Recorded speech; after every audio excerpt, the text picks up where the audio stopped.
항일의 섬, 서안도의 노래. 2017년 현재도 365일 태극기가 걸려있는 섬. 섬 주민들의 투옥 기간이 도합 약 300년이 넘는다. 항일의 섬, 서안도의 역사적 기록입니다. 이 서안도는 전라남도 완도에서도 배를 타고 무려 1시간을 더 달려야 도착하는 섬인데요. 아니, 그렇게 먼데도 이 핍박을 했다는 거예요? 그렇습니다. 진짜. 정말 악랄하기 뭐 그지없죠. 일제강점기 때 이 서안도 전체를 무단 통치하려 했던 일본은 섬 전체의 땅을 강탈했습니다. 게다가 지주가 된 일본인들은 주민들에게 높은 소장료와 강제로 노동력까지 착취하게 이르렀는데요. 하지만 이런 일제 탄압과 억압에도 섬의 주민들은 절대 불복하지 않았습니다. 강제로 참여했던 일본 국경일 행사를 거부하는 건 물론이고요. 의무시됐던 일장기 계약, 합교뿐 아니라 그 어디에서도 절대 걸지 않았습니다. 이렇게 온 주민이 항일운동에 참여할 수 있었던 이유가 있었습니다. 1923년 민족의식과 독립정신을 교육하기 위해서 주민들이 자발적으로 설립한 사립 서안학교가 있었기 때문이죠. 이렇게 교육을 통해서 섬 주민들은 보다 조직적이고 적극적인 항일운동을 펼칠 수 있었습니다. 학생들은요, 수업이 끝나면 의문의 종이 쪽지를 바짓단에 몰래 넣어서 들키지 않도록 조심조심 집으로 향했습니다. 이윽고 해가 저물면요, 부모 형제들이 호롱불 아래 다 함께 모여서 비밀리에 그 쪽지의 내용을 외웠다고 합니다. 이 쪽지의 정체는 바로 만주에서 불리고 있던 독립군의 군가가 적힌 쪽지였습니다. 이렇게 서안도의 아이들은요, 동요 대신에 나라를 되찾기 위한 항일가를 불렀고요. 온 가족이 모여 항일의 노래를 부르며 일제에 항거했던 겁니다. 소안 항일 독립운동가라고 해서 7곡 중에 이 서안도 사람들이 나라를 사랑하는 마음으로 만든 서안도표 애국가가 있습니다. 네네. 예, 코리아나 이예숙님께서 노래를 해주셨는데요. 슬프도다 우리의 부모 형제들 자유나원 잃고서. 자, 이렇게 나라를 위해 몸과 마음을 바쳐 항쟁한 서안도 항일의 노래. 영원히 우리가 기억해야 할 우리의 소중한 독립운동이 아닐까 싶습니다. 대한독립 만세를 외친 논개의 후예들. 1919년 4월 1일 전국이 3.1운동의 함성으로 울려 퍼지던 그날, 황해도 해주에서는 여인들의 함성이 힘차게 울려 퍼지고 있었습니다. 김월희, 문월선, 김해중월, 문형희, 옥채주, 바로 5명의 기생결사대였습니다. 먼저 이들은요, 만세운동의 시일을 4월 1일로 정했는데요. 하지만 안타깝게도 민족 대표 33인이 지은 독립선언서를 손에 넣을 길이 없자 독립선언서를 짓기로 결심합니다.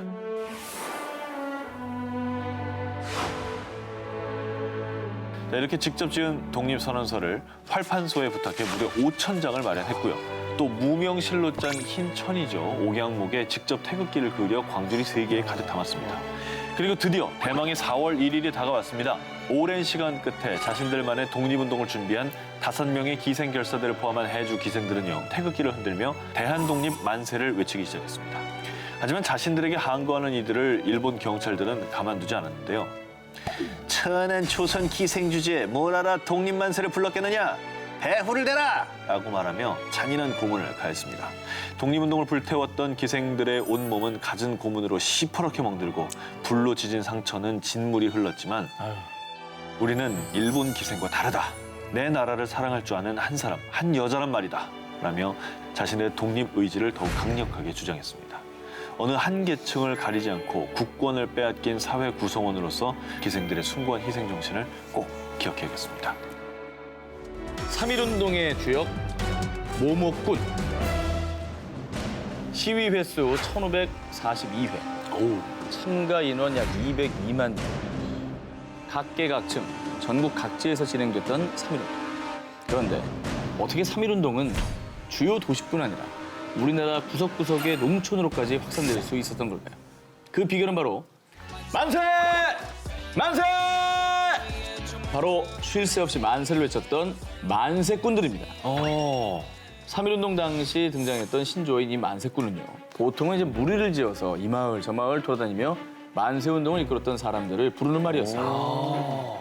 이 만세운동이 장터를 중심으로 일어났던 경우가 많았기 때문에 이들은 주로 행상 차림을 한 채 장날을 쫓아다니며 만세운동을 이끌었다고 합니다. 그럼 이렇게 자신들의 생계까지 뿌리치고 원거리의 만세운동 현장까지 달려가 만세꾼들이 한 일이 무엇이었느냐. 일단 한 마을에 만세운동이 일어나기 전에 전단지를 돌리며 만세운동이 열릴 것이라는 사실을 널리 홍보했습니다. 시위가 열리는 날에는 미리 만들어 놓은 태극기를 사람들에게 나눠줘서 사람들이 태극기를 흔들며 시위에 참여할 수 있도록 했죠. 그리고 현장에 많은 사람들이 모였을 때 만세! 만세! 하고 우렁찬 목소리로 만세를 성창하는 것도 이들의 몫이었습니다. 바로 이들 덕분에 특정한 지도부의 조직이 없던 3.1운동이 전국적으로 확산될 수 있었던 겁니다. 현재 이들의 이름이나 구체적인 업적은 비록 남아있지가 않지만요, 많이. 다시 한번 대한민국 국민의 한 사람으로서 이분들께 정말 고개 숙여 감사의 마음을 전하고 싶습니다. 나라 사랑은 나이 순이 아니잖아요.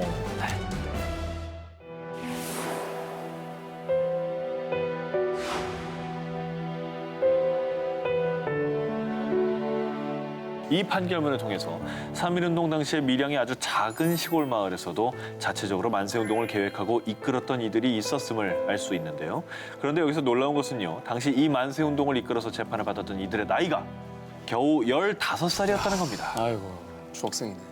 이 판결문에 등장하는 인물들 대부분이 지금으로 치면 초등학교인 밀양 공립보통학교를 함께 졸업했던 친구들로요. 누가 먼저랄 것도 없이 이들 모두 밀양에서도 만세운동을 펼치자며 제안을 했고요. 이후에 다른 친구들에게 참여를 독려한 뒤에 마침내 4월 2일 만세운동을 일으켰던 겁니다. 이렇게 밀양에 사나이 독립운동가들이 있었다면요. 충남 천안에는 독립만세를 외친 소녀들이 있었습니다.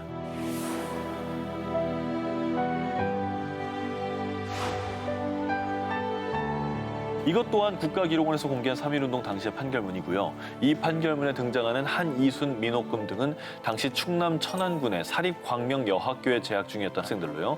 함께 양대리 시장에서 장날이 열릴 때 독립만세운동을 일으키기로 계획한 후에 주변 친구들에게 이 사실을 알리고 학교에서 태극기를 만드는 등 거리에서 조선독립만세를 외쳤죠. 이렇게 독립만세운동을 이끌다 감옥에 갇혀 옥고를 치렀던 이들의 나이는 당시 한이순이 13살, 민옥금이 14살이었다고 합니다.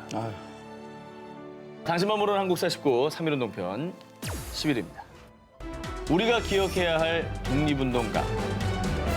건국 훈장을 받은 사람이 무려 9명이 넘는 그야말로 민족 독립을 향한 열정으로 똘똘 뭉쳐 있었던 이 가족. 유관순 열사의 가족들입니다. 1919년 3월 5일 남대문에서 열린 독립만세운동에 참여했던 유관순. 당시 그녀와 같이 이화학당에 다니며 독립만세운동에 참여했던 사촌 언니 유예도도 함께 귀향을 했죠. 그렇게 고향에 내려온 두 사람은 밤이고 낮이고 인근 마을을 돌며 서울에서 일어난 독립만세운동에 대한 소식과 만세운동의 필요성에 대해 전했습니다. 그때 두 딸의 이야기를 들은 유관순의 아버지 유중권과 유예도의 아버지 유중무는 독립만세운동을 일으키기로 결심을 하게 됩니다. 그리고 1919년 4월 1일 마침내 천안 아운의 장터에서 독립만세운동이 일어났습니다. 그런데 이 만세운동을 진압하기 위해 일본 헌병이 군중에게 총검을 휘두르기 시작을 했고요.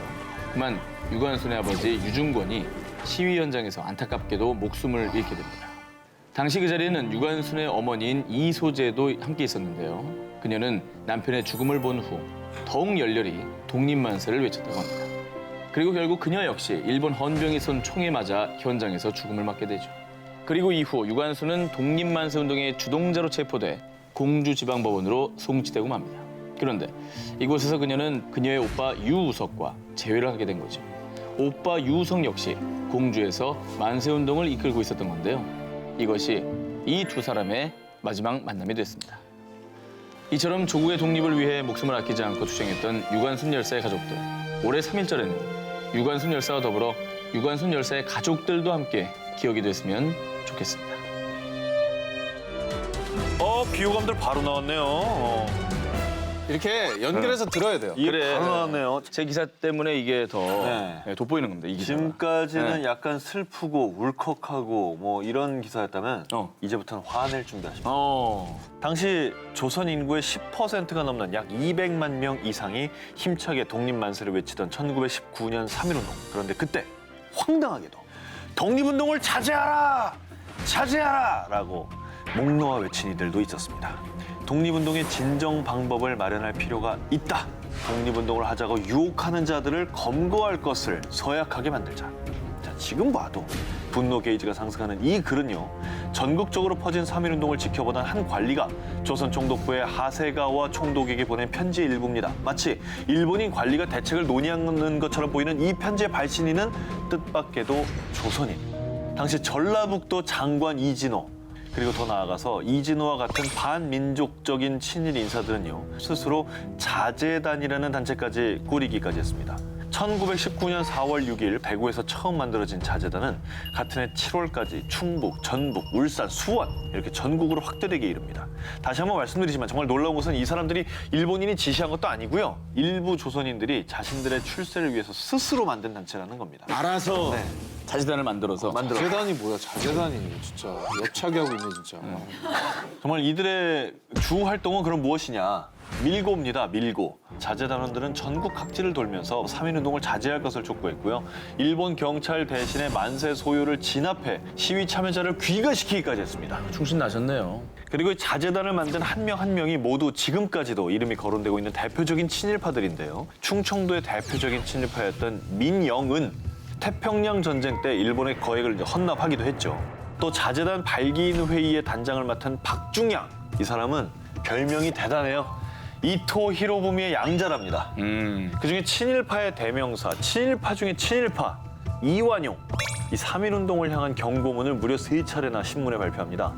어린 아이들이 선동의 시위를 벌이는 것, 독립은 불가능하니 다들 자기 할 일이나 열심히 하라라는 것이었습니다. 즉 국민들의 독립 의지를 꺾으려고 한 것이죠. 하지만 그럼에도 불구하고 이런 박해와 회방에도 꺾이지 않고 더욱 강인하게 의지를 보여줬던 민초들의 독립투쟁은 절대 잊지 말아야 할 우리 민족의 역사입니다. 시베리아 삭풍회를 아십니까? 태평양 전쟁에서 연합국에게 밀리기 시작한 일본은 조선에서 징병제를 실시합니다. 그리고 만 20살 전후의 어린 청년들은 일본의 총알바지가 되어 만주, 쿠릴열도, 사할린의 전장으로 끌려가게 됐는데요.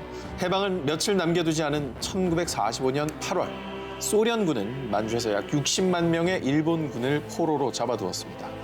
그런데 이 중에는 약 만여 명으로 추측되는 강제징용된 조선인들도 포함되어 있었습니다. 그리고 며칠 후 포로가 된 조선 청년들에게 일본이 항복을 선언하고 조국이 해방을 맞았다는 기적 같은 소식이 들려옵니다. 그런데 청년들을 태운 열차가 도착한 곳은 그리운 고국이 아닌 영하 60도의 시베리아였습니다. 포로로 잡힌 조선 청년들은 소련의 전후 복구 사업에 동원되어 강제 노동을 해야만 했습니다. 그렇게 낯선 이국 땅에서 추위, 굶주림, 전염병으로 약 6만여 명이 사망을 했다고 하는데요. 1948년 드디어 일본과 소련의 협상으로 포로 송환이 시작되고 겨우 살아남은 조선 청년들도 고국으로 돌아갈 수 있게 됐는데요. 하지만 천신만고 끝에 돌아온 고향은 이미 남과 북으로 갈라져 첨예한 대립을 하고 있는 상황. 소련과 북한을 거쳐온 이들을 기다리는 것도 빨갱이라는 낙인뿐이었습니다. 심한 경우에는 간첩으로 몰아붙이며 경찰서로 연행에 고문을 가하기도 했는데요. 이렇게 평생 말 못할 한을 품고 있던 청년들은 1990년 한국과 소련의 국교 수립을 계기로 노인이 되어 다시 만나게 되는데요. 북쪽에서 불어오는 차가운 바람이라는 뜻의 삭풍회를 조직해 2003년 일본 정부를 상대로 피해 보상 소송을 제기한 건데요. 하지만 2009년 동경 고등재판소 항소심 기각, 2011년 일본 최고재판소 상고 기각, 전후 강제 억류자 특별급부금 지급 법안으로 일본인 억류자들은 보상을 받게 됐지만 여기서 한국인들은 제외되고 말았습니다. 네. 그렇게 한국과 일본에서 모두 버림받은 삭풍회 회원들은 2012년을 마지막으로 모임을 해산했다고 합니다. 하루에도 수없이 많은 인파가 스쳐 지나가는 서울역 광장. 그곳에 한 손에 폭탄을 든 채 비장함 가득한 얼굴로 우리를 바라보고 있는 이분. 나 못 봤어. 와, 저기 있었어? 독립운동가 강우규 의사입니다. 성함은 알아요, 성함은. 깜짝 놀라지 않나요? 저 자리에 동상이 있었나 싶죠? 나 진짜 못 봤어. 1919년 국내 3.1운동이 일어났다는 소식을 들은 후 북만주 길림성 요하현에서 자신이 세운 광동학교 학생들과 한인 동포들을 모아서 독립 만세 운동을 이끌었던 강우규 의사. 그러던 중 블라디보스톡에서 대한국민 노인 동맹단이 결성되자 요하현의 지부장을 맡아 활동하게 됐습니다. 그러다 그해 5월 서울에 파견돼 활동 중이던 노인 동맹단의 일원들이 일본 경찰에 체포됐고 이에 분개한 강우규 의사는 한 가지 결심을 합니다. 바로 새로 임명되는 사이토 마코토 총독을 본인이 직접 처단하겠다는 것입니다. 그리고 마침내 9월 2일 당시에 남대문역, 현재 서울역의 이름이 그 당시에 남대문역이었습니다. 그리고 환영 행사를 마치고 관저로 떠나는 사이토 마코토의 마차를 향해 있는 힘껏 폭탄을 던졌는데요. 하지만 사이토 마코토 총독은 마차를 타고 황급히 그 자리를 탈출해 목숨을 부지할 수 있었고요. 의거 직후 일경의 눈을 피해 거사 장소를 빠져나온 강우규 의사는 재거사를 계획합니다. 그러나 불행히도 9월 17일 체포됐고요. 결국 사형을 선고받아 1920년 11월 29일 서대문 형무소에서 생을 마감하게 됩니다. 저 서울역 앞을 그렇게 다니면서도 한 번도 평생을 몰랐다는 반성을 거는 정말 많이 했어요. 너무 창피합니다, 지금 사실. 오늘 참 그런 일이 많네요. 예.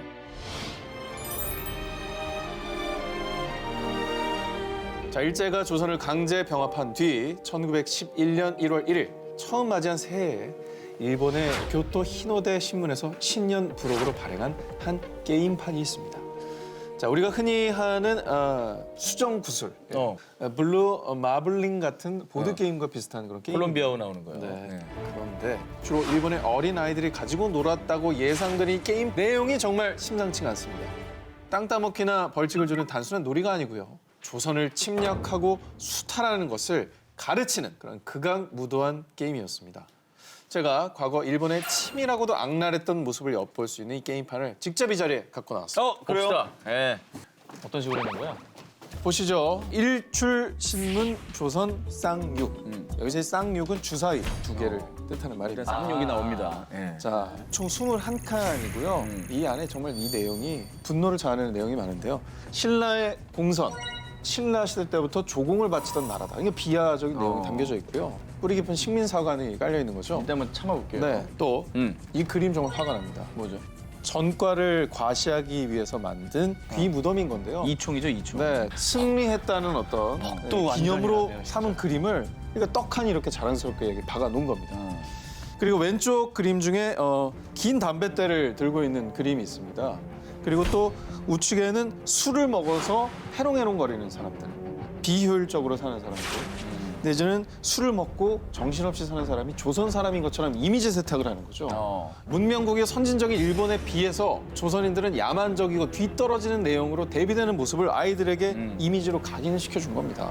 그리고 정말 충격적인 건 최종 승리 코스가 일본에 병합하는 문서를 읽는 이 그때 당시에는 조선 총독부 총독의 모습을 그러겠죠. 그려놨습니다. 결국엔 이 모든 것을 거쳐서 조선을 강제 병합했다는 자랑스러운 내용이 그리고 우길승천기와 함께 그려진 내용이 만세라는 내용으로 꼴 지점에다 적혀 있는 겁니다. 일출신문 조선 쌍육은 일본인들 특히 어렸을 때부터 아이들에게 조선 침략의 당위성을 자연스럽게 받아들이도록 세뇌하는 도구로 쓰였다고 충분히 볼 수가 있는 겁니다. 게다가 대외 침략의 정당성을 거부감 없이 받아들이도록 교육한 셈이라고 또 볼 수도 있는 건데요. 다시는 이런 놀이판 같은 것을 만들어서 정말 왜곡된 시각을 주입하는 일은 단호하게 없어야 될 것이라고 주장을 하고 싶습니다. 오늘 녹화 끝나고 같이 불태우죠. 네. 삶의 근간, 땅과 쌀을 빼앗기다. 1905년 을사조약으로 조선의 외교권을 빼앗은 일본의 다음 목표는 바로 땅과 쌀이었습니다. 일본은 먼저 외국인이 조선 땅을 소유할 수 없다는 토지 소유 금지 규정을 없앤 후 1908년에는 외국인의 토지 소유권을 합법화시킵니다. 1918년까지 한반도 전역을 상대로 대대적인 토지조사 사업을 벌입니다. 그런데 이 토지조사 사업의 목적은 무엇이었을까요? 수탈. 그렇습니다. 바로 땅의 주인을 명확히 해서 세금 착취를 더욱더 악착같이 하려는 의도가 있었던 것입니다. 자, 그리고 두 번째 목적은요. 바로 무지주, 무신고 토지를 차지하는 것으로요. 당시 군대가 소유하고 경작하던 땅이나 지역 공동체가 함께 관리하던 임야도 조선 총독부의 차지가 되었습니다. 자, 그 결과 전 국토 중 무려 40%가 조선 총독부의 땅이 되었다고 합니다. 자, 그리고 일본의 수탈은 땅에만 그치지 않았습니다. 이렇게 빼앗은 땅에서 난 쌀도 수탈을 해갔는데요. 그래서 1920년부터 추진된 것이 바로 조선 산미 증식 계획인데요. 관계 개선과 경작지 확대, 쌀의 품종 개량과 비료 사용을 통해 쌀 수확량을 증대시키는 계획으로요. 하지만 이렇게 수확된 쌀은 40% 이상이 일본으로 넘어갔습니다. 자, 또 1943년부터는 조선 식량 관리령이라는 것을 적용해서요. 모든 식량의 개인적인 거래는 금지. 자가 소비용을 제외하고는 식량을 일본이 싹 공출해가는 지경에 이르는데요. 자, 하지만 일본이 지정한 공출량은 실제 쌀 생산량보다 훨씬 높아 자가 소비용 식량도 남길 수 없을 정도여서요. 농민들은 말 그대로 촉은 목표로 연명하다 결국 농사를 포기할 수밖에 없었다고 합니다.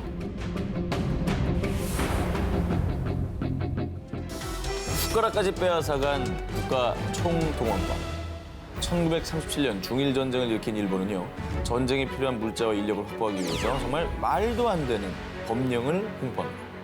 제4조 전시에 국가 총동원상 필요한 경우에는 징용하여 총동원 업무에 종사시킬 수 있다. 제8조 칙령이 정하는 바에 따라 물자의 생산, 배급, 소지 등에 관해 필요한 명령을 할 수 있다. 1938년 4월 1일 공포되고 5월 5일부터 일본뿐 아니라 조선에서도 시행된 이 법은요. 국가 총동원법이라는 것입니다. 먹을 식량을 수탈한 것은 기본이고요. 1939년 국민징용령, 1940년 식량 재고량 신고령, 1942년 목재 통제령 등 각종 물자를 수탈해 가기 위해 1943년 3월까지 공포된 법령만 무려 약 167개. 가져갈 수 있는 건 다 긁어갔다고 보시면 되는 거예요. 갖다 붙이는 거예요. 특히 1941년에 시행된 금속류 회수령은요. 전쟁에 쓸 무기를 만들기 위해서 구리와 고철 등의 금속류를 강제로 공출해 간 건데요. 일반 가정에서 쓰는 가마솥, 놋그릇, 촛대, 심지어는 벽에 박혀있는 옷까지 뽑아갔을 정도로 쇠붙이란 쇠붙이는 모조리 수탈해 갔습니다. 와, 저 사진 저게 지금 감아서 다 뺏어놓은 건가요? 그렇죠. 쇠붙이가 필요하니까. 저렇게 모아놓고 기념사진을 찍은 거예요? 자, 그런데 말입니다. 이 국가 총동원법이 행한 가장 악랄한 일은 사람을 끌고 간 것이었습니다. 1939년 시행된 국민징용령은 처음에는 인원 충당을 못할 시에만 시행한다며 제한을 뒀지만 해마다 법을 개정하며 1943년에는 누구든 끌고 가도 제약이 없도록 법을 개정했어요. 1939년부터 1945년 광복 때까지 군 관련 시설에 끌려간 조선인만 약 150만 명 이상으로 추정된다고 합니다. 추정치가 저 정도니까 더 될 수도 있는 거예요.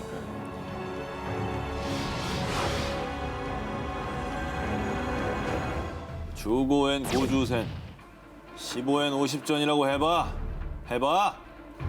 나라를 빼앗기고 언어를 빼앗기고 끝내 생명마저 빼앗긴 조선의 희생자여. 나는 그 수를 헤아릴 수 없다네. 방금 읽어드린 게 일본의 유명한 저항 시인 스보이 시게지가 1948년에 발표한 시 15엔 50전의 일부분입니다. 1923년 9월 1일 일본 도쿄 요코하마 관동 지방에 규모 7.9의 대지진이 일어나 10만 명이 넘는 인명피해가 발생합니다. 바로 관동 대지진인데요.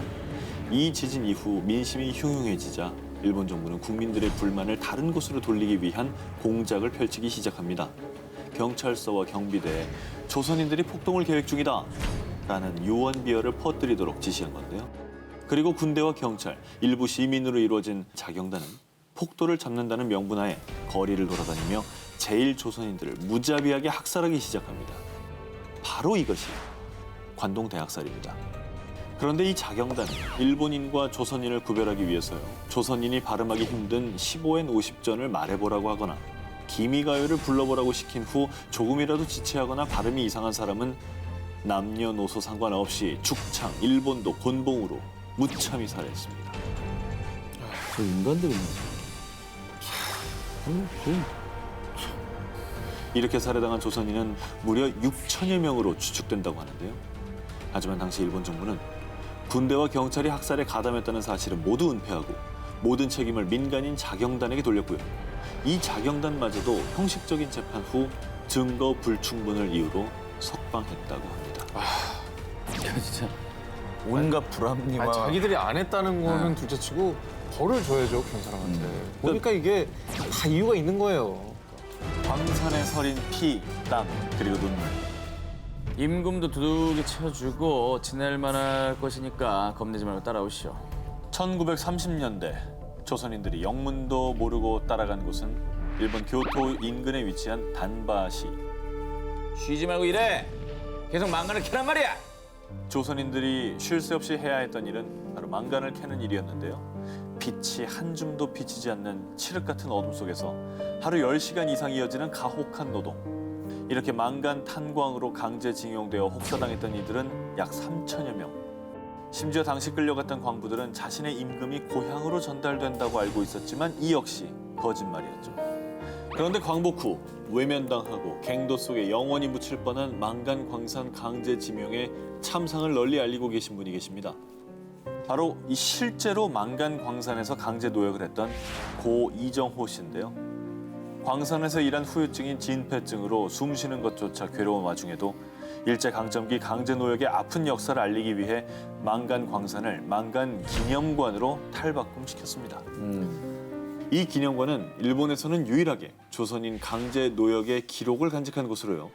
일본이 지우고 싶어하는 부끄러운 역사를 일본 땅 안에 영원히 남겨야 한다라는 고 이정호 선생님의 뜻을 이어받아 현재는 아드님이신 이용식 씨가 운영하고 계시다고 합니다.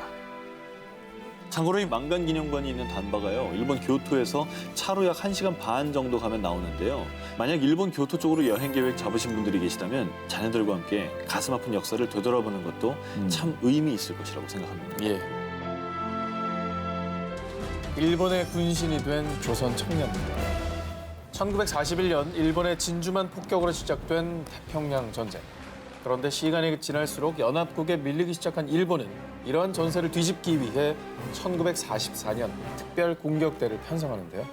폭탄을 실은 비행기로 적군의 군함이나 전투기에 돌격하는 자살 특공대, 바로 카미카제 특공대였습니다.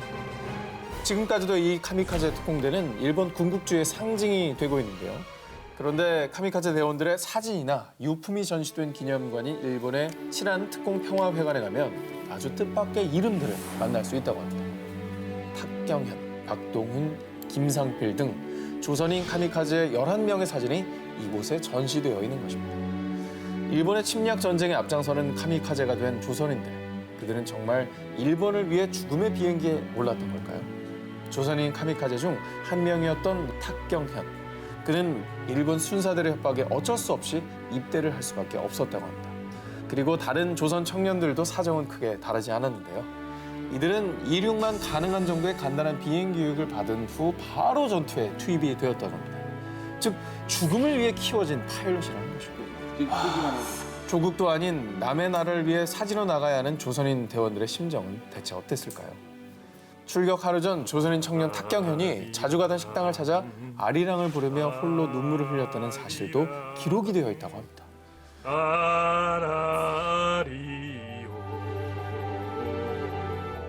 이렇게 일본의 강요로 카미카제가 된 조선인 중 신원이 밝혀진 사람은 고작 약 18명 정도로요. 이들은 감시관의 강요로 쓴 일왕에게 충서를 맹세하는 유서만 남긴 채 포탄을 실은 비행기를 타고 죽음의 비행에 올랐다고 봅니다. 더 경악스러운 일은요. 조선인 카미카제 특공대원들이 현재 야스쿠니 신사에 합사되어 있다는 사실인데요. 자, 이영만리 타국의 바다에서 억울한 죽음을 맞이한 청년들은 죽어서도 이렇게 일본의 군신이 되어서 고국으로 돌아오지 못하고 있습니다. 부디 하루빨리 고국의 품으로 돌아와 편히 잠들 수 있게 되기를 바랍니다. 기억해야 할 그날의 목소리. 가려진 역사, 진실을 쫓는 사람들. 1945년 8월 15일 광복 이후 일본이 그토록 은폐하려고 했던 기록. 가슴 아픈 역사, 위안부. 그런데 이 억울한 역사 속에서 아픈 침묵을 깨고 용기 있는 목소리를 낸 분이 계십니다.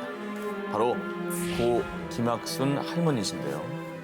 위안부로 강제로 끌려갔던 김학순이 나 들으면 너는 혼날 것이고 내 말을 다 망하고 내가 안 들으면 너는 여기서 죽은 거야. 근데 그때 결국은 그 사람한테 참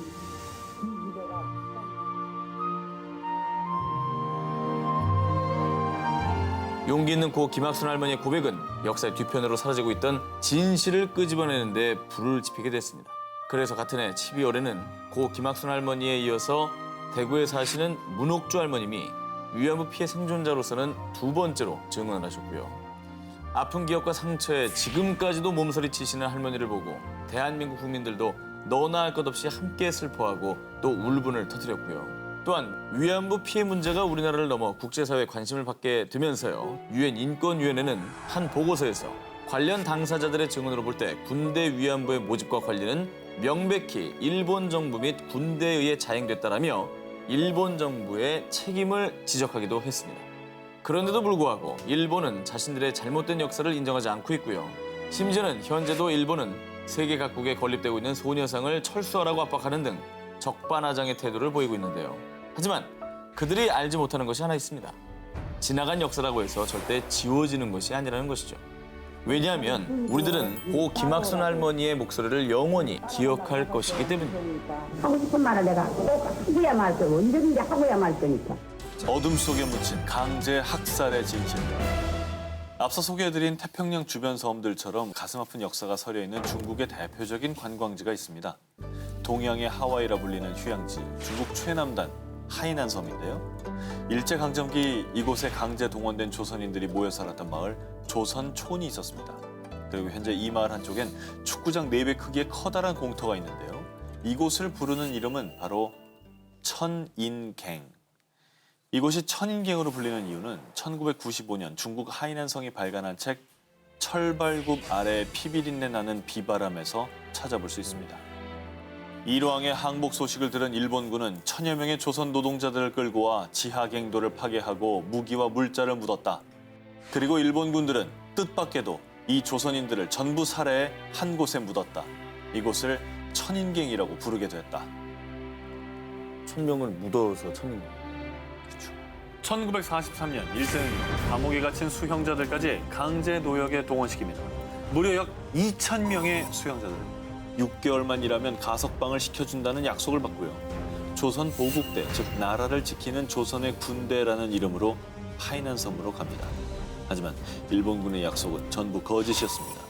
조선인들은 자신의 몸보다 크고 무거운 철광석을 캐며 12시간 이상 군수시설을 건설하는 고된 노동에 시달렸고요. 또 일본군은 다치거나 아픈 사람들을 착출해서요. 더 이상 노동을 할 수 없다는 이유로 나무에 묶어서 숨이 다할 때까지 가차없이 매질하고 총알을 아끼겠다며 칼로 또 불로 정말 무자비한 살인까지 서슴지 않았다고 합니다. 총알 아끼려고. 그러던 1945년 결국 일본 제국이 무너지자 자신들의 악랄했던 증거를 없애기 위해서요. 먼저 강제징용자들에게 큰 굴을 파괴해 군수물자를 묻었고요. 그 옆엔 또 다른 굴을 파괴했는데 그 굴은 조선인 노동자들을 무참히 학살해 강제징용의 진실까지 깊은 땅 밑으로 숨기기 위함이었습니다. 너무 잔인하지 않아요? 참고로 일본 학자와 제1교포가 결성한 해남도 근현대사 연구회 등에서는요. 조선촌 진상 규명을 국가 프로젝트로 추진하는 등 지속적으로 이 문제를 알려오고 있는데요. 하지만 19년이 지난 지금까지도 이 집단 학살의 실체는 제대로 밝혀지지 않고 있습니다. 그들은 왜 돌아오지 못했나? 1945년 8월 15일 어둠 속에서 빛을 찾은 기쁨의 날 광복. 모두가 환희에 벅차 기뻐하던 그때 8월 22일 배 한 척이 일본 아오모리현 오미나토 항을 떠나 부산으로 향하고 있었습니다. 약 4,730톤의 거대한 이 배는 일본의 아오모리현, 홋카이도현 등의 군사시설 공사장에서 강제 노역을 하던 조선인 노동자들과 가족들이 승선하고 있었습니다. 그런데 출항한 지 이틀 뒤인 8월 24일 일본 해군 사령부 앞바다에서 거대한 굉음을 내며 순식간에 두 동강이 나고 말았습니다. 이 사건은 2차 대전 후 동아시아 해역에서 일어난 최악의 해상 사고로 불리는 우키시마호 사건인데요. 일본 정부는 사건 발생 7일 만에 2차 대전 당시 미군이 투하한 기뢰를 건드려 침몰했다. 또한 사망 실종자가 500여 명뿐이라고만 밝혔는데요. 하지만 이 모든 발표는 허위였다는 것이 하나씩 밝혀졌습니다. 지난해 우키시마호와 관련된 일본의 내부 문건이 발견됐습니다. 그 속에 방위청 전문 내용에는 우키시마호에 폭발물이 실려 있었다라고 기재돼 있었습니다. 당시 배에는 부산까지의 항해에 필요한 해도조차 없었으며 연료조차 충분치 못해 항해가 불가능했다. 또한 255명의 해군 승무원 중에 230명 정도가 폭발 직전에 미리 보트를 타고 어머. 탈출했다는 것 등이 고의 침몰 증거로 제시가 됐습니다. 그 이유는 조선인 징용자들이 일본의 만행을 세계에 증언할 것이 걱정돼 폭발 사고를 위장해 수장했을 가능성이 클 것으로 보고 있다고 합니다. 또한 500여 명일 거라던 조선인 승선 인원, 즉 사망자 수도 허위인 게 밝혀졌습니다. 실제로 일본 정부의 사고 처리 문서인 수송함 우키시마호에 관한 자료가 발견됐는데 일본 측에 기록된 내용만 해도 승선자 수가 3,000명이 넘고요. 애초에 탑승자 명부조차 작성되지 않아 승선자가 최대 8천여 명에 이를 것이라는 주장과 증언도 있습니다. 얼마나 기쁜 마음에 승선을 그럼요. 했겠어요, 지금.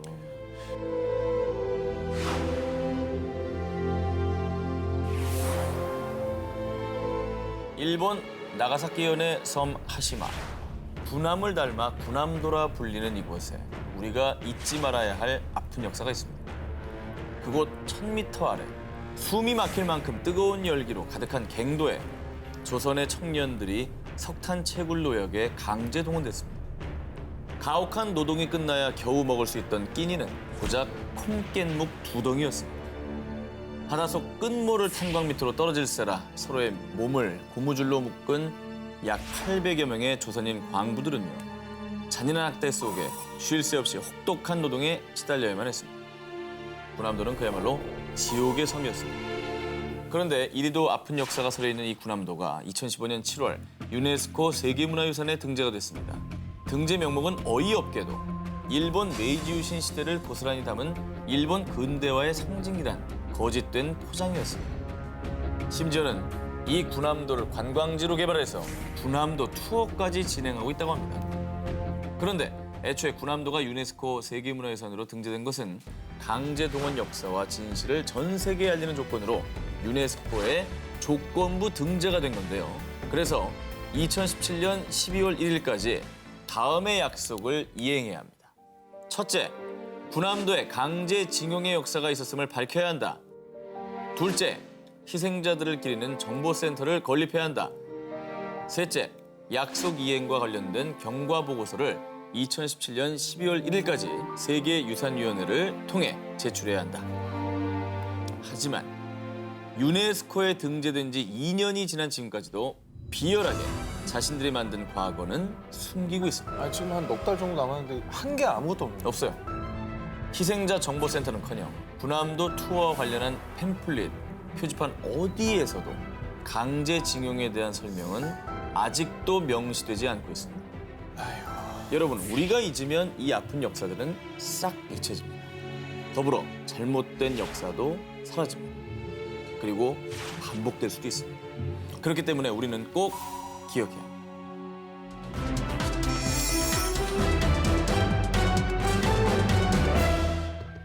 1945년 경성역의 한 창고 구석에서 발견된 26,500여 장에 이르는 종이 뭉치. 주시경 선생의 원고일세. 놀랍게도 그것은 조선말 큰 사전 원고. 일제 강점기 당시에 일제는 내 나라 말로 책 한 권 만들겠다는데 뭐가 문제요? 민족 정신의 근간이 되는 우리 말과 글을 솜두리째 빼앗기 시작.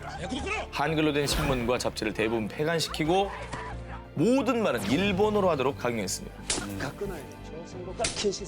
그러나 한글학자이자 독립운동가였던 주시경 선생의 제자들은요. 1929년 10월 조선어 사전편찬회라는 모임을 구성. 이때부터 조선어 사전편찬회 학자들과 전 국민은 말을 모은다는 뜻의 일명 말모이 작전을 펼칩니다. 가위 하나에도 가세, 가시 등 지방마다 표현이 다 다르죠. 일상 속에서 사용하는 말들을 적어서 조선어학회에 보냅니다. 초등생 또 중학생들까지도 단어의 뜻까지 달아서 말모이 작전에 참여하죠. 말도 모이고 뜻도 모이고. 저거는 만약에 걸리면 네네. 좀 문제가 될 수도 있다는 어떤 그 위험성을 갖고 하는 거잖아요. 문제가 될 이게 수 있는 게 무서운 목숨이 왔다 갔다 하는. 그렇죠, 그렇죠. 그렇게 경찰들의 눈을 피해서 3년간의 길고 긴 노력 끝에 마침내 6,111개의 표준어를 확정하게 됩니다. 하지만 그 영광이 빛을 보기 전에 일본 경찰에게 발각. 원고 책임고 있어! 원고! 아직이요! 이들에게 치안유지법 제1조에 해당하는 내란죄를 적용해 결국 30여 명의 회원에게 모진 고문을 가하고 사전 원고까지 압수. 하지만 그 어떤 탄압으로도 우리 민족 정신은 말살할 수 없었습니다. 기적적으로 광복 이후 경성역에서 발견된 원고. 이게 맞지요? 마침내 총 6권의 조선말 큰 사전이 완성될 수 있었다고 합니다. 주시경 선생이 사전 편찬 작업을 시작한 지 무려 46년 만에 완성된 최초의 국어사전, 조선말 큰 사전. 이렇게 목숨 걸고 해주신 분들이 없었다면 우리나라의 사전의 편찬이 훨씬 더 늦어졌겠죠. 그렇죠. 많은 분들의 희생이 있었습니다. 우리말 사전 편찬의 주역이었던 이극로 선생은 이렇게 말했습니다. 말은 민족의 정신이요. 글은 민족의 생명입니다. 정신과 생명이 있으면 그 민족은 영원 불멸할 것이다 라고 말이죠. 다음 특종입니다. 일제의 잔혹한 민족 말살 정책은 이뿐만이 아니었습니다. 1939년 11월 조선 총독부는 조선 민사령을 개정해서 우리 고유의 이름이 아닌 일본식 성과 이름으로 바꾸는 창씨개명제를 강요했습니다. 그러나 신청 첫날 창씨개명을 신청한 주민이 50명도 되지 않자 이에 분노한 조선 총독부는 갖가지 협박을 일삼기 시작합니다. 무자비한 매질뿐 아니라 식량 배급 대상에서 제외, 직장에서도 해고 조치, 그들의 자녀는 학교에 입학할 자격마저 박탈시키기도 했죠. 참, 정말 그러니까 숨통을 조여오는 겁니다. 하지 않을 수 안 없게. 할 수 없게. 그렇죠. 하지만 끝내 창씨개명을 하지 않으려 항거한 이들. 전라남도 곡성군에 살던 유건영이란 분은요. 나라가 망할 때 죽지 못하고 30년간 욕을 당했는데 이제 혈족의 성까지 빼앗으려 한다. 미남이 총독에게 항의서를 보낸 뒤 자결하기까지 했다고 합니다. 또 어쩔 수 없이 창씨개명을 한 이들은요. 개똥이나 먹으라 라는 의미의 견분식위, 전농병하, 이게 이제 일본식으로 읽으면 천황폐하라는 뜻으로요. 일제를 능욕하는 이름을 짓기도 했다고 합니다. 일본 순사가 이제 나한테 뭐라 그러면 천황폐하 따라오십시오. 뭐야? 일본 박람회에 전시된 조선인. 일제강점기 직전인 1907년에 발생한 뼈아픈 역사. 무수히토 일왕의 재위 40주년을 기념하기 위해 일본에서 도쿄 권업 박람회가 개최됐습니다. 각국의 다양한 생산품 및 복식, 공예품 등을 보기 위해 수천 명의 사람들이 이 박람회를 찾았는데요. 그런데 이때 관람객들 사이에서 가장 큰 구경거리가 된 게 있었으니 바로 조선에서 온 동물. 일본인들이 전시한 동물이라는 것은 한복을 입은 조선인 남녀였습니다. 심부름만 해주면 돈을 벌게 해줄게 라는 사악한 현올림에 속아 일본에 온 2명의 조선인들. 터키, 아프리카, 인도인들 역시 함께 전시됐었는데요. 이들은 난간 하나를 사이에 두고 마치 동물원 우리 안에 갇힌 동물들처럼 매일 1000명이 넘는 사람들에게 비웃음거리, 구경거리가 됐습니다. 진짜 이게 사람이 사람한테 할 짓이에요, 저게. 인간이 할 수 있는 최악의 행동은 다 하고 있는 거예요. 네, 당시 일본 유명 A 일간지에서는 박람회장에 조선동물 2마리가 있는데 아주 우습다 하며 조롱하는 기사까지 실기도 했는데요. 저기 기사야? 그렇습니다. 천인 공노할 인간 전시를 주도한 이는 1903년 학술 인류관 전시를 자문한 일본의 인류학자 츠보이 쇼고로. 그는 근대화에 성공한 일본인들이 조선인들보다 우월하다는 사회 진화론 사상을 중심으로 1907년에도 인간 전시라는 만행을 또 한 번 벌인 겁니다. 사회 진화론을 연구했다는 사람이 제일 진화가 덜 됐다. 뭐라면 타국에서 끔찍한 모멸을 당한 우리 선조들, 인간의 존엄성을 유린하고 짓밟은 일본 만행의 끝, 그 자체가 아닐까요?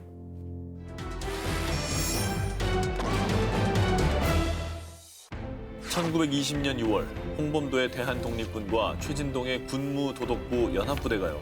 두만강을 건너온 일본군 500여 명을 처단해 대승을 거둔 봉오동 전투. 그런데 이렇게 독립군들의 항일 무장 투쟁이 거세지자 불안에 시달리던 일제는 독립군의 거점인 만주의 간도 지역에 침공할 계획을 세웁니다. 이때 이들에게 필요한 건 명분. 그래서 그 명분을 만들기 위해 자작극을 꾸미는데요. 자작극? 어떻게 하는 거죠? 당시 간도는 치안이 허술해 마적단이 많았는데 일제는 그 마적단을 매수, 그리고 자신들을 공격해달라고 합니다.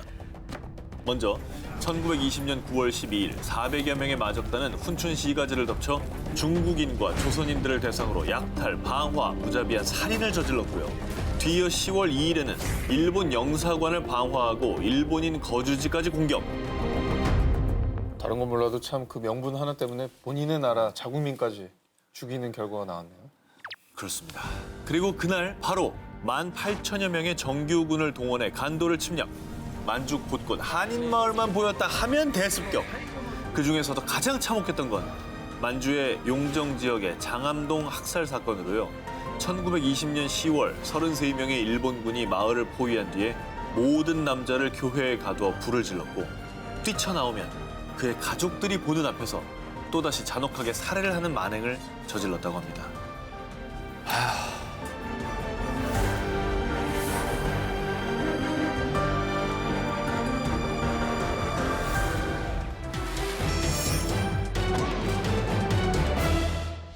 전북 진안 출신 김진명 의병장. 경찰서를 습격하다가 체포. 참수. 이 내용은 일본군의 군사 기록 제14연대 진중일지에 실린 항일 의병들의 참혹한 마지막 모습입니다. 진중일지로 말할 것 같으면 항일 의병 활동이 가장 활발했던 1907년 7월부터 1909년 6월까지 일본 보병 14연대의 의병 진압 기록을 담은 책자입니다. 자기 본국에 자랑하려고 저 기록을 만들었을 거 아니에요. 우리가 그렇죠. 이런 일을 했습니다. 라는 보고용으로. 거죠. 네. 정확히 기술했겠네요. 하지만 우리에겐 이건 반대로 항일 의병 학살일지 그 자체입니다. 네. 이 책 속의 의병은 폭도 혹은 도적대로 칭하고 있고요. 의병 학살은 물론 의병을 도운 양민도 학살, 심지어는 독립군이 있는 한 마을을 통째로 소각했다는 내용 등 아주 잔혹한 만행이 생생히 기록돼 있습니다. 이게 사실 들으면 들을수록 좀 심한 말이긴 하지만 이게 정말 불태워버리고 싶고 이 책을 그냥 찢어버리고 싶고 막 이런 마음이 들다가도 아까 말씀드린 대로 이게 정말 그들의 만행을 기록한 자료이기 때문에 더더욱 정말 피눈물을 머금고라도 네. 계속 이거를 보관하고 연구하고 더 이거를 막 드러내야 될 것 같아요. 자, 그렇습니다. 2014년 2월에는 진중일지를 비롯해 일제가 작성한 폭도에 관한 편책, 조선 폭도 토벌지 등의 역사 자료를 토대로요. 그동안 알려지지 않았던 의병 259명의 학살 기록이 새롭게 밝혀지기도 했고요. 그리고 3.1절 100주년을 맞아 보훈처에서도 이름 없는 의병들의 후손을 찾기 위해 총력을 다하고 있다고 합니다. 무자비하고 잔혹한 일본군에 맞서 애국심 하나로 용감하게 싸운 이름 없는 암흑의 의병들. 절대 잊지 않고 꼭 가슴 깊이 새기겠습니다. 밀리 환초 조선인 학살 사건. 크고 작은 섬으로 이루어진 태평양 중서부의 마셜 제도. 그 중에서도 100여 개의 섬이 둥근 띠 모양을 이루고 있는 밀리 환초. 태평양 전쟁 중이던 당시 일본은 마셜 제도 내 밀리 환초를 미국 침략의 전초 기지로 삼았습니다. 하지만 미국은 일본을 견제하기 위해 섬 주변을 완전히 포위하며 봉쇄 작전을 벌였죠. 자, 그래서 결국 밀리 환초는 일본 본국으로부터 식량 등 보급이 끊긴 지 1년이 넘었고 밀리 환촌의 치르본 섬은 이미 미군에 있다는 폭격으로 죽음의 그림자가 짙게 드리워져 있었습니다. 그런데 그곳에 처참히 버려진 이들이 있었으니 1942년 초 비행장 등 군사시설을 짓는다는 명목으로 강제 동원된 1,000명의 조선인들. 극심한 식량난에 섬 주변 풀을 뜯어 죽을 쑤어 먹었는데요. 이때 가장 잔혹했던 일제의 만행이 있었으니 한 생존자의 증언에 의하면 조선인의 인육을 고래고기라고 속여서요. 노동자들에게 배급해 이를 후회하게 된 조선인들의 분노가 극에 달하는 일까지 발생. 말도 안 돼. 말도 안 돼. 일본군의 악랄함에 그들은 더 이상 선택의 여지가 없었습니다. 일본인에게 잡아먹히거나 굶어 죽거나 죽기는 마찬가지다. 맨 주먹으로라도 싸워야 된다. 1945년 3월 18일 밤 탈출을 시도하려던 조선인 징용자들. 그런데 그때 귓전을 때린 기관총 소리. 이웃섬 루크노르 섬에서 중무장한 일본군 토벌대 50여 명이 닥치는 대로 조선인들을 무자비하게 학살. 손을 들고 항복한 조선인에게도 가차없이 총알새를 퍼붓고 총검을 휘둘렀습니다. 저 사진 위에 사진 봐봐요. 저 시신들 앞에 놓고 웃고 있죠? 자랑스럽게 서 있잖아요. 진짜 악마다. 저걸 자랑스러워하는 거야. 짐승이에요, 짐승. 자, 불행 중 다행으로 밀리 환초의 악몽은 주변 섬에 주둔하던 미군에 의해 끝이 났고요. 겨우 목숨을 건진 조선인들은 1946년 2월 조국으로 다시 돌아올 수 있었는데요. 그리고 일본군의 잔혹한 사륙의 역사는 2006년 생존자 박정원님의 증언을 토대로 123쪽의 수기로 쓰여 더 큰 힘이 실렸는데요. 소중한 자료입니다. 그렇죠. 저런 기록들이 남아 있는 게 정말 다행이에요. 정말 다행이에요. 2013년 5월 일본 미야기현의 항공자위대 기지를 방문한 아베 총리. 그런데 아베 총리가 한 훈련기 조종석에 앉아 찍은 사진이 공개가 되자 그를 향한 국제적인 비난이 쏟아졌습니다. 그 이유는 바로 훈련기에 새겨진 숫자 731 때문이었습니다. 1933년 화학무기 개발 및 의학발전 도모를 명분으로요. 세균학 박사 출신 이시시로 중장의 주도하에 중국 하얼빈에 창설된 731 부대. 이곳에선 조선인, 중국인, 소련인 등 국적을 불문하고 어린아이부터 임산부, 노인까지 실험 대상으로 삼았습니다. 이때 생체 실험 대상자를 부른 이름이 통나무를 뜻하는 마루타였습니다. 그리고 그들은 백신 연구를 위한 혈청을 얻기 위해 산 사람의 몸에서 피를 모두 뽑아 죽이기도 했습니다. 각 신체 기관에 흑사병의 원인인 패스트균을 침투시킨 뒤 해부를 해서 세균의 침투 정도를 관찰합니다. 이 잔혹한 실험들은 마취제가 영향을 미칠 것을 우려해서 그 어떤 마취도 없이 그냥 행해졌다고 합니다. 자, 그리고 이렇게 잔혹한 생체 실험으로 희생된 이들은 증언을 기초로 파악된 피해자만 무려 3천여 명. 거기에 세균전으로 인한 피해자는 수만 명에 달할 것으로 추정되고 있습니다. 하지만 일본 정부는 731 부대의 존재는 인정하면서도 생체 실험에 대해서는 정말 뻔뻔하게도 여전히 은폐와 부인으로 일관하고 있습니다. 자, 그렇다면 종전 후 731 부대는 과연 어떤 법의 심판을 받았을까요? 1946년 일본 도쿄에서는 제2차 세계대전 종전 후 미국의 주도로 일본 전범들에 대한 재판이 시행됐습니다. 그리고 1947년 법의 심판대에 오른 한 남자. 그는 731 부대의 총책임자 이시시로였습니다. 사람들은 A급 전범 중에서도 가장 악랄한 만행을 저지른 그가 당연히 사형에 처해질 거라 믿었죠. 그러나 본 법정은 이시시로에게 무죄를 선고한다. 모두의 예상을 뒤엎고 그에게 무죄가 선고됐습니다. 아니 왜요? 왜? 극악무도한 생체 실험을 통해서 얻은 자료 때문이었습니다. 뭐냐, 이거. 제1차 세계대전 때부터 세균전에 지대한 관심을 가졌던 미국으로선 이 자료를 놓칠 수가 없었던 것이죠. 결국 당시 전범 재판의 총책임자였던 더글라스 메가더 장군은요. 731 부대의 생체 실험 자료를 넘겨받는 대가로 이시시로에게 면죄부를 줬다고 합니다.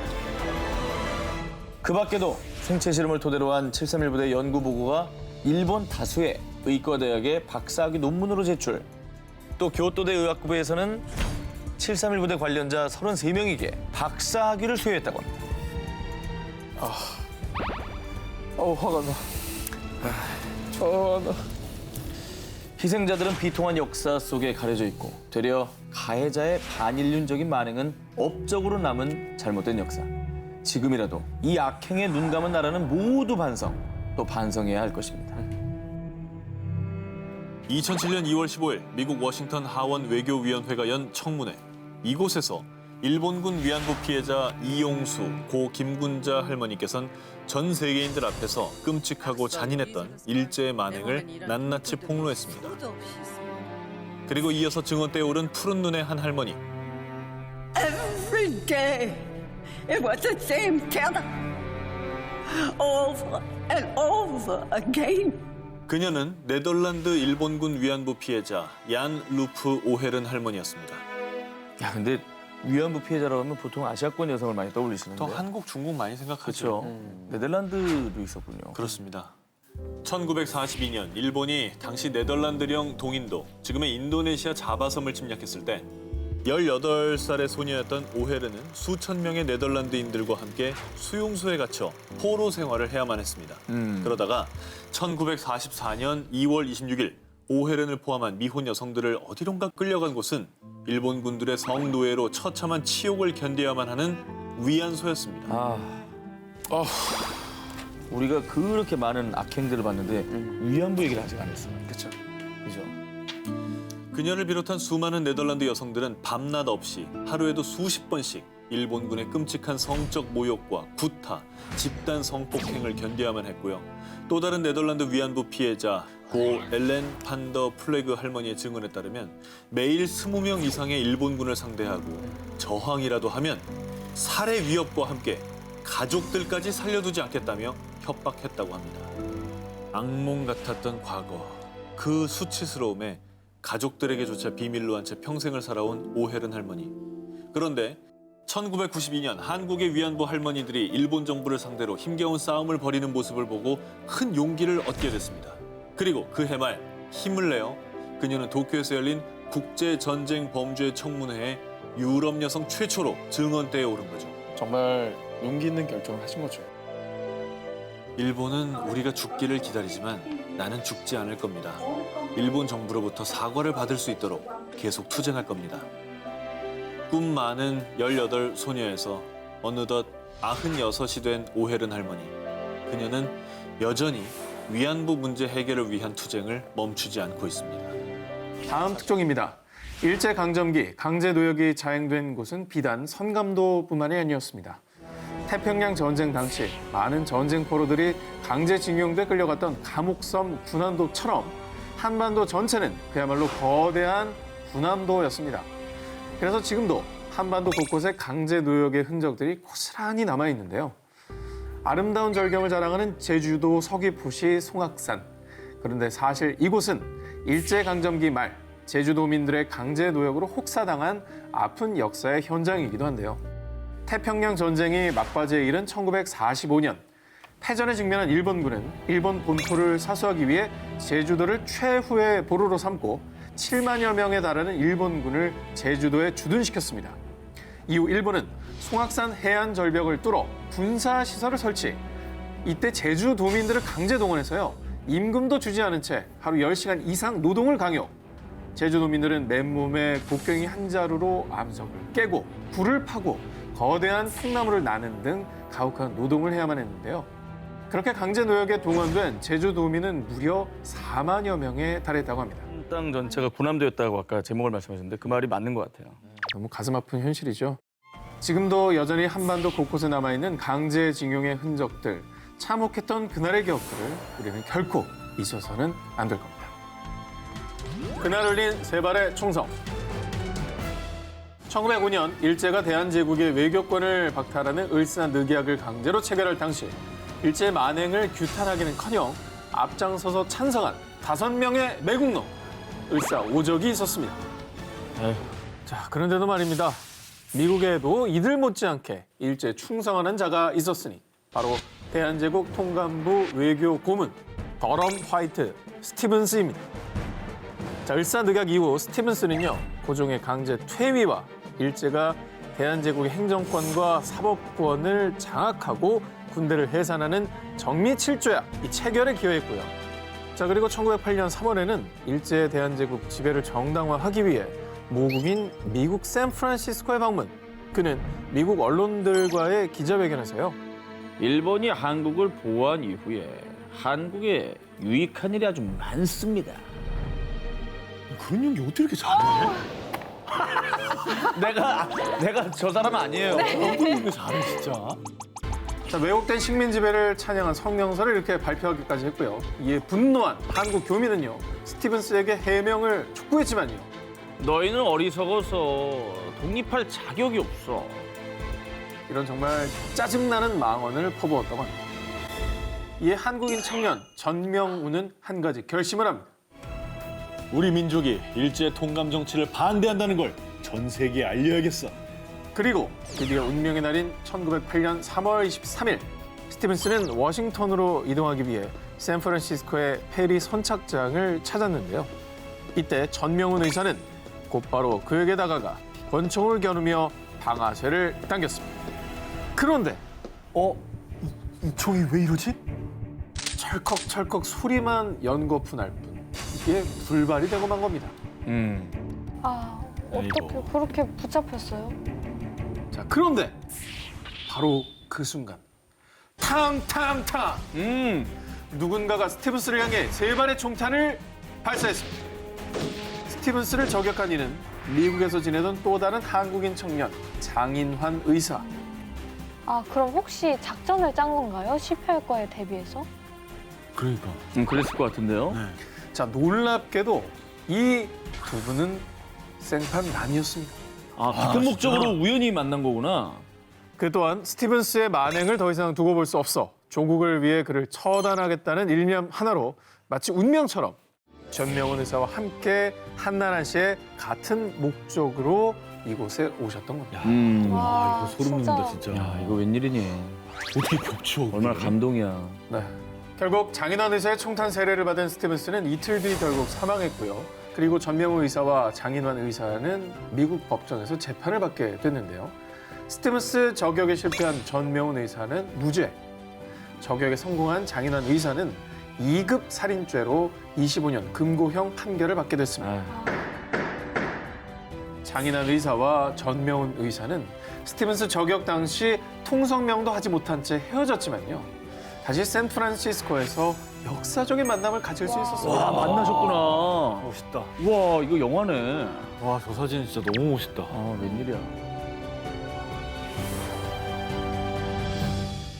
2018년 대한민국을 뜨겁게 달군 TVN 드라마 미스터 선샤인.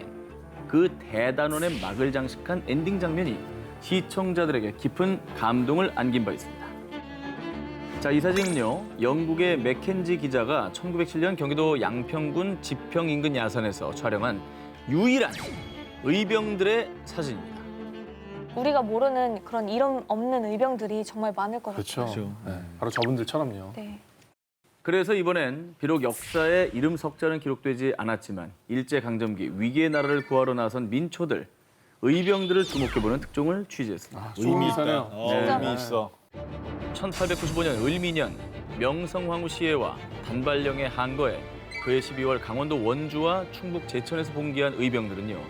충북 단양에서 교전 끝에 관군과 일본군을 격퇴! 이때 정말 의미 있는 첫 승리를 거두게 됩니다. 이때 살신성인한 의병들의 수는 무려 만여 명입니다. 그리고 1905년 국권을 침탈당한 을사늑약 체결에 크게 반발, 전국 각지에서 의병이 일어났는데요.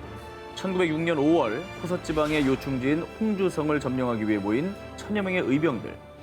이때 300여 명은 소총은커녕 칼과 활도 없는 비무장 상태였습니다. 의병들에겐 패기와 뜨거운 항일 의지만 있었을 뿐이죠. 김아무개, 이아무개인 이름 없는 영웅이지만 일본의 침략으로부터 조국을 지키기 위해 맞서 싸운 그 마음과 용기만큼은 역사에 기록된 독립투사와 결코 다르지 않았습니다. 비록 늦었지만 이제라도 이름 없는 의병들의 업적을 찾아서 기리는 그 일들이 너무나 필요할 것 같다. 이런 생각이 드네요. 맞아요. 그래서 국가보훈처에서는요, 조국의 자주독립을 위해 항거하신 독립운동가를 발굴하고 독립유공자를 선정하고 있습니다.